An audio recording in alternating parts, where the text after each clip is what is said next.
I'll start in 3, 2, 1. Good afternoon, ladies and gentlemen. Rebels first. Side affirmative claims that there are people who are hired to monitor the driverless vehicles, making it safe.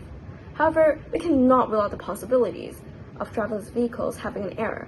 Even if there are technicians monitoring the vehicles, driverless vehicles are still prone to the attack of any malicious attackers.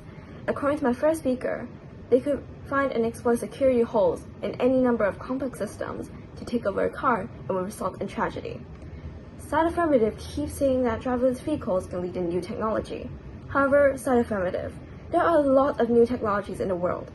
So is it worth it if we risk human lives just for this so-called technology, which can be replaced by regular vehicles or public transportation? No. Side affirmative claims that driverless vehicles can cause less driver error. We admit that driverless vehicles can indeed cause less driver error. However, even if it would cause less driver error, how are you so sure that the driver wouldn't fall asleep in the middle of a malfunction? What if the car breaks down all of a sudden? It's most certainly dangerous and harmful to the well-being of the driver or the passenger.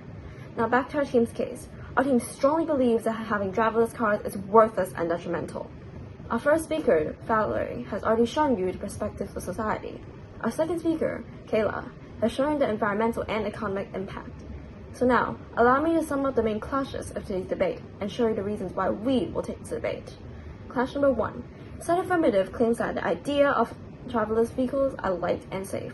However, my first speaker, Valerie, has already proven to you how most citizens refuse to ride on a driverless vehicle, regardless of the chances. It's proven that they mostly believe on how it's dangerous and unsafe to ride on.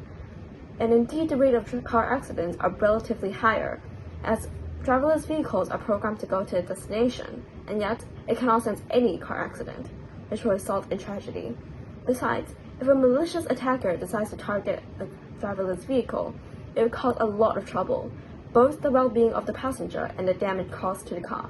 It's hard to repair, as the idea of driverless vehicles is rare, which will make repairing a vehicle difficult and also costing a tremendous amount of money, making the whole concept of driverless vehicle dangerous, unstable, redundant, and detrimental. Clash number 2. Side affirmative keeps saying how it benefits the environment and economy to have driverless vehicles. However, my second speaker, Kayla, has already shown you the environmental and economic impact of having driverless vehicles. Environmental-wise, the carbon dioxide emitted in the production is extremely harmful to the environment, and it causes global warming, which is something we definitely do not want. Besides, the employment rate is most likely going to increase, as the idea of driverless vehicles is larger and larger. When people buy driverless vehicles, they will not use public transport anymore, as they do not need to drive either way. However, this will ruin the economic level and increase the rate of bankruptcy. Therefore, it's very clear how our team will take this debate. Our team line is now completed. Having driverless vehicles is worthless and detrimental, and we're very proud to propose. Thank you.